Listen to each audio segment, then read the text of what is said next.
Hello guys, welcome back to our channel Wins World TV. So Canelo Alvarez, malaki ang tiwala sa lakas ni former 8 World Division Champion Manny Pacquiao. Dahil sa tiwalang ito ay kikita ng limpak-limpak na pera itong si Canelo Alvarez sa oras na manalo itong si Manny Pacquiao kontra Mario Barrios, at bilang suporta na rin sa nag-iisang 8 World Division Champion ay talagang personal niya itong pinuntahan at panuurin ang labanan Manny Pacquiao kontra Mario Barrios. Habang si Floyd Mayweather Jr. naman ay malaki ang tiwala kay Mario Barrios, kaya malaki din ang tinaya ni Floyd Mayweather sa laban na ito. Alam naman natin na tinuturing ni Mayweather si former 8 World Division Champion Manny Pacquiao na mahinang nilalang at siya lang daw ang malakas, kaya sa laban na ito ay nasa panig daw umano ito ni Mario Barrios. Kapag manalo si Manny Pacquiao kontra Mario Barrios ay dito na niya malalampasan ang kanyang sariling world record bilang pinakamatandang welterweight champion, at hihirangin siya bilang pinakamatandang hari ng welterweight division champion. At paniguradong magkakaroon ng Manny Pacquiao vs Floyd Mayweather Jr. rematch, or magiging Manny Pacquiao vs Tank Davis, na tiyak magiging blockbuster ito sa mansulok ng mundo. Si Manny Pacquiao at Floyd Mayweather Jr. ay huling naglaban sa ibabaw ng boxing ring taon 2015, panalo naman dito si Floyd Mayweather Jr. kontra Pacquiao. Kaya talagang kapana-panabik ito kapag natuloy ang Pacquiao vs Floyd Mayweather Jr. 2. Dahil aktibo pa rin itong si Floyd Mayweather Jr. sa mga exhibition fight at title fight. Hello guys, welcome back to our channel Wins World TV. So former 3 World Division Champion Cuadro Alas, angas ng Pinas John Riel Casimero, ay sinagot ang nagtatanong kung sino kina Manny Pacquiao vs Mario Barrios ang magwawagi sa laban nila mamaya. Ayon kay Cuadro Alas, John Riel Casimero ay ang puso ko nasa Pinoy, pero pag ako kausap mo boss real talk, kaso ako, hindi mababasag si Barrios dyan. Sa madaling salita ay hindi kakayanin ni Manny Pacquiao na patumbahin si Mario Barrios. Nagpaliwanag din si WBC President Mauricio Sulaiman kung bakit binigyan pa nila ng laban itong si Manny Pacquiao. Ayon sa kanya ay lahat naman ng requirement, lalong-lalo na ang mga medical, ay napasa naman daw lahat ni Pacquiao. Maliban dyan ay pinagbutuhan daw ng lahat ng committee ng WBC kung ibibigay ang laban kay Manny Pacquiao, at ito naman ay aprobado ng WBC committee. Dagdag pa dyan ay deserve naman mabigyan ng laban ni Manny Pacquiao dahil isa itong alamat sa mundo ng larong boxing. Marami din ang kumbinsido na talagang mananalo dito si Manny Pacquiao kontra Mario Barrios, dahil si Manny Pacquiao ay isa itong halimaw pagdating sa ibabaw ng boxing ring. Samantala asawa at anak ni Mario Barrios ay talagang todo suporta sa kanya, at naniniwala na mananalo itong si Mario Barrios. This is Manny Pacquiao. Obviously, you know pretty well who that is. What goes through your mind when you hear that Mario's fighting Manny Pacquiao? I'm very proud of him for him to get to this level. I've always been a Manny Pacquiao fan. Like, he's top 3 my favorite fighter. So for him to be fighting him and then having our daughter like witness it and have those memories for when she grows up, it's just a very surreal moment, a very wholesome moment. Yeah. Okay, you're very experienced. You know boxing. Tell us, what do you think is gonna happen this Saturday? I don't. How's it gonna play? I want Mario to win, hopefully by knockout. But I saw Pacquiao, he looks good for his age. He looks very in shape, and I know he trains. He's always just, even at his age, right? Not fighting, he stays in shape. So I think it's gonna be war. Yeah. What do you tell all of the fans, the Figueroa fans, the Barrios fans, that are gonna tune in? What do you tell them? I just want to say thank you. I appreciate the support always. Yeah, I'm just excited to be here and to witness it all and have my daughter present, because now she's gonna be a little boxing fan too. Say hi, Mama. Thank you. Thank you. I mean, I've always been into fitness. That's always been my thing. Even when I was pregnant with her, I only gained 12 pounds. She was 7 pounds. So I was able to get back to my body quick. I got a personal trainer. I've been personal training with him, Nick, from Top Gym, for the past 4 months now. So he's been helping me get in shape. Hopefully I'm gonna open up my gym again, start training again, get back to what I used to do. Okay, her dad's a fighter, her mom's a trainer, but their brother's a fighter, or uncles are fighters. What are the chances of her becoming a I know. Even her tia Selena was also a boxer, so it's just in her blood for sure. But I think, I mean, whatever her heart desires. If she wants to be a little boxer, then we're gonna support her. If she wants to do anything else, then support her. Alright, tell all the fans where to follow you. Omaira Lilian on Instagram. Thank you.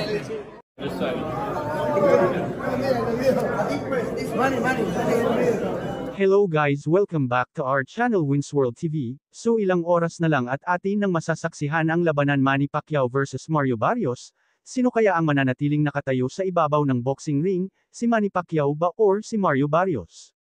Well, sa tingin ng Team Barrios ay sila ang mananatiling nakatayo sa ibabaw ng boxing ring, dahil malaki ang tiwala ni Mario Barrios sa kanyang taglay na bilis, lakas, estilo, at killer instinct na mapapabagsak niya sa maikling round itong si Manny Pacquiao. Katulad ni Mario Barrios ay may hula din itong ating pambato na si former 3 World Division Champion Cuadro Alas Jonriel Casimero na hindi kaya ni Manny Pacquiao patumbahin itong si Mario Barrios, dahil sa taglay nitong lakas at kabilang din si Mario Barrios sa tinuturing na halimaw na boksingero, kaya mahihirapan si Manny Pacquiao mapatamba itong si Mario Barrios. Dagdag pa sa ating mga balita, so Manny Pacquiao at Mario Barrios sabay nilang sinuri ang kani-kanilang mga gloves para sa kanilang laban. They packaged them at 2 lefts and 2 rights. Go ahead. I ain't never seen that before. Well, they were made for that. So what happens is they come to the office, and then No, but what I know is he's still sharp as a tack because he figured it out. And I'm like looking at it like, what the hell's going on here? yeah, they get to the office, and we inspect them, and then you like it? You have 2 pairs.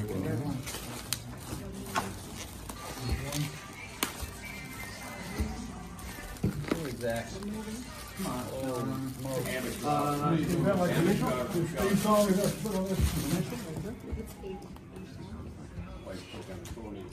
gonna be like the Toy Story music or something.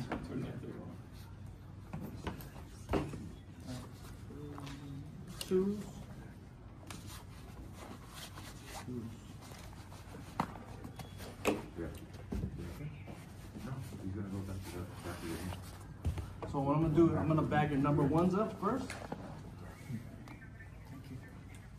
I'll bag your number 1s and then you're gonna sign the bag, okay? You want to see these? You want to take a look at these? You just can't. Those are the ones. You can't put you. Okay. Check about any way you want. Just can't put your hands. He could put his hands in my gloves though because he's a legend. He can do whatever the hell he wants to do. I'm not telling him nothing. Yeah, exactly. I'm saying nothing.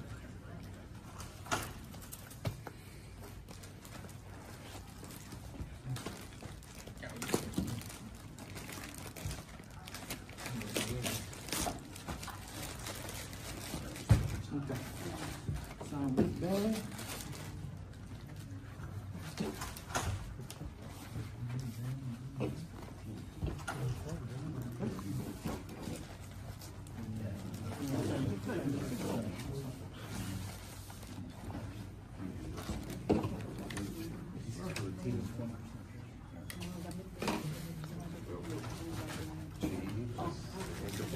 These are gonna be my ones.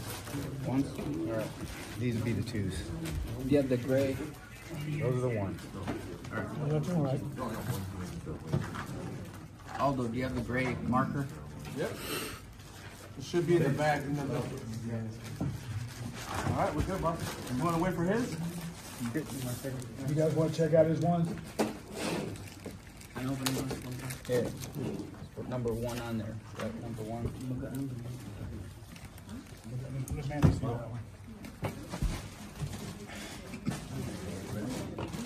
Hello guys, welcome back to our channel Winsworld TV. So former 3 World Division Champion Cuadro Alas Angas ng Pinas Jonriel Casimero ay sinagot ang nagtatanong kung sino kina Manny Pacquiao versus Mario Barrios ang magwawagi sa laban nila mamaya. Ayon kay Cuadro Alas Jonriel Casimero ay ang puso ko nasa Pinoy pero pag ako kausap mo boss real talk kaso ako, hindi mababasag si Barrios dyan. Sa madaling salita ay hindi kakayanin ni Manny Pacquiao na patumbahin si Mario Barrios. Nagpaliwanag din si WBC President Mauricio Sulaiman, kung bakit binigyan pa nila ng laban itong si Manny Pacquiao. Ayon sa kanya ay lahat naman ng requirement lalong-lalo na ang mga medical ay napasa naman daw lahat ni Pacquiao. Maliban dyan ay pinagbutuhan daw ng lahat ng committee ng WBC kung ibibigay ang laban kay Manny Pacquiao at ito naman ay aprobado ng WBC committee. Dagdag pa dyan ay deserve naman mabigyan ng laban ni Manny Pacquiao dahil isa itong alamat sa mundo ng larong boxing. Marami din ang kumbinsido na talagang mananalo dito si Manny Pacquiao kontra Mario Barrios, dahil si Manny Pacquiao ay isa itong halimaw pagdating sa ibabaw ng boxing ring. Samantala asawa at anak ni Mario Barrios ay talagang todo suporta sa kanya, at naniniwala na mananalo itong si Mario Barrios. So, you've seen your brothers fight, you've helped him prepare for the fights, but Mario, biggest fight of his career, opportunity to fight a legend like Manny Pacquiao. Are you anticipating that? Is it any kind of feeling different, you know? I mean, I feel like I'm so used to it. Like, I've been around boxing for so long with Omar first and then Brandon and now like for dad. So I feel like obviously I still get nervous, but for me it's just like, I just hope they come out safe in the ring. That's always what I pray for. My brother to come out safe, for my dad to come out safe, and obviously for them to win. This is Manny Pacquiao. Obviously you know pretty well who that is. What goes through your mind when you hear that Mario's fighting Manny Pacquiao? I'm very proud of him for him to get to this level. I've always been a Manny Pacquiao fan. Like, he's top 3 my favorite fighter. So for him to be fighting him and then having our daughter like witness it and have those memories for when she grows up, it's just a very like surreal moment, a very wholesome moment. Yeah. Okay, you're very experienced, you know boxing. Tell us, what do you think is gonna happen this Saturday? I don't. How's it gonna play? I want Mario to win, hopefully by knockout. But I saw Pacquiao. Like, he looks good for his age. Like, he looks very in shape. And I know he trains. Like, he's always just, even like at his age, right? Like, not fighting, he stays in shape. So I think it's gonna be war. Yeah. What do you tell all of the fans, the Figueroa fans, the Barrios fans that are gonna tune in? What do you tell them? I just want to say thank you. I appreciate the support always. Yeah, I'm just excited to be here and to witness it all and have my daughter present because now she's gonna be a little boxing fan too. Say hi, Mama. Thank you. Thank you. I mean, I've always been into fitness. Like, that's always been my thing. Even when I was pregnant with her, I only gained 12 pounds total. She was 7 pounds. So, yeah, so I was able to get back to my body quick. I got a personal trainer. I've been personal training with him, Nick, from Top Gym for the past 4 months now. So he's been helping me get in shape. Hopefully I'm going to open up my gym again, start training again, get back to what I used to do. Okay, her dad's a fighter, her mom's a trainer, her grandfather's a fighter, her uncles are fighters. What are the chances of her becoming a I know. Even her tia Selena was also a boxer, so it's just in her blood for sure. It's going to happen? I think, I mean, whatever her heart desires. If she wants to be a little boxer, then we're going to support her. If she wants to do anything else, then support her. Alright, tell all the fans where to follow you. Omaira Lilian on Instagram. Thank you. This side.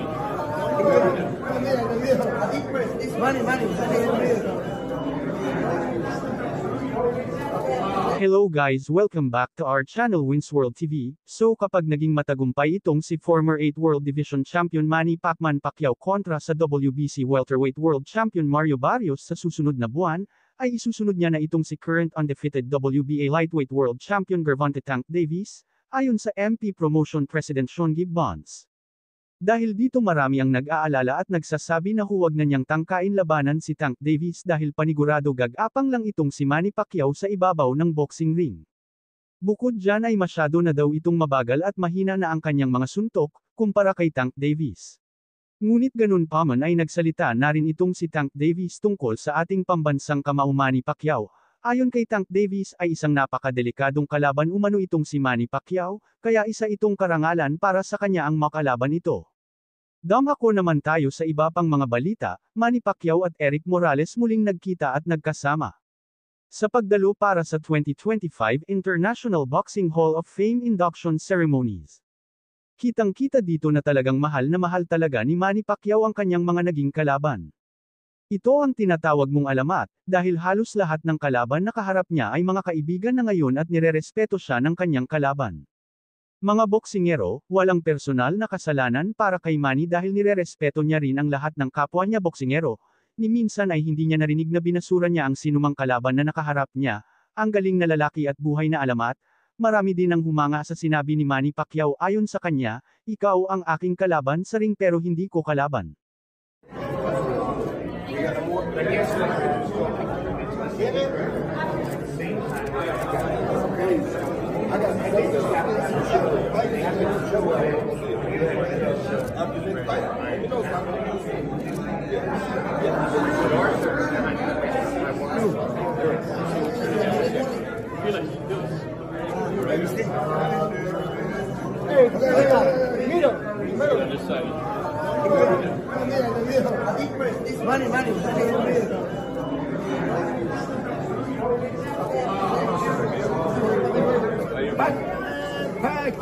Come right here, right over here.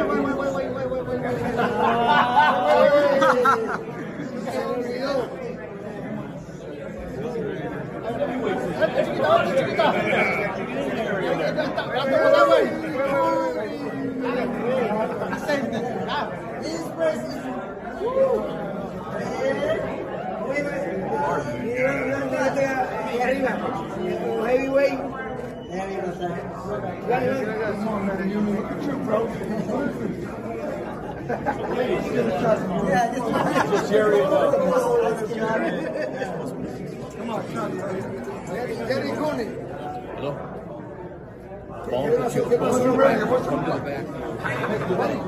Dagdag pa sa ating mga balita.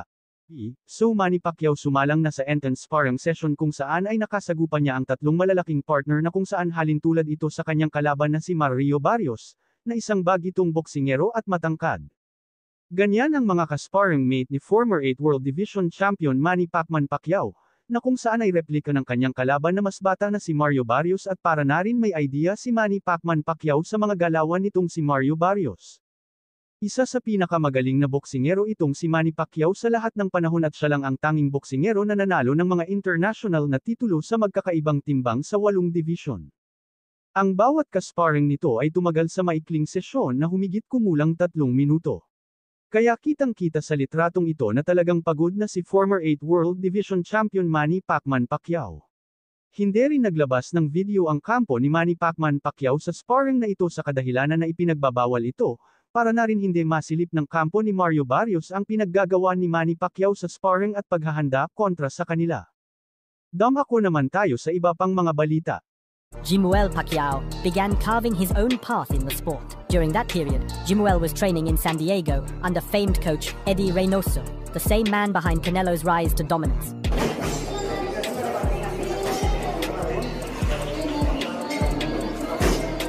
It was there that Jimuel and Canelo were seen sharing gym space, an iconic moment that bridged 2 boxing dynasties. While they didn't spar, photos and video clips show Jimuel working on mitts while Canelo shadowboxed just feet away. The younger Pacquiao later described the experience as surreal, calling Canelo a humble and hard-working role model. Your dad's a big fan of Canelo too. Legend. It's funny, before the fight, he told me that he wants his dad to retire after, you remember? That brief but meaningful encounter symbolized a subtle passing of the torch, from one legendary name to a rising hopeful carrying the same bloodline. With that history in mind, Canelo's current presence around Pacquiao's training makes more sense than it may appear on the surface. It's possible that the earlier connection with Jimuel fostered a quiet respect between the Alvarez and Pacquiao camps, one that has now evolved into this unexpected collaboration.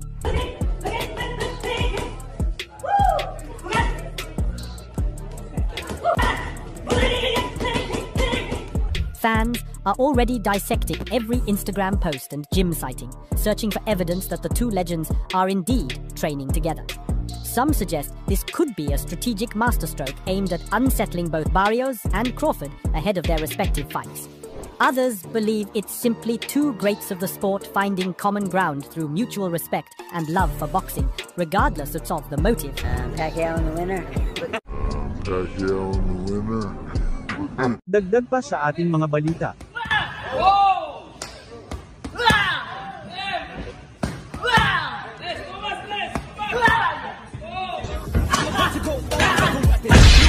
Gotta feel the vengeance in my will not stop, no, I'm never second guessing. I got a God complex. Haters love to hate. So grabe nga talaga ang lakas ni former 3 World Division Champion Cuadro Alas Angas ng Pinas John Riel Casimero.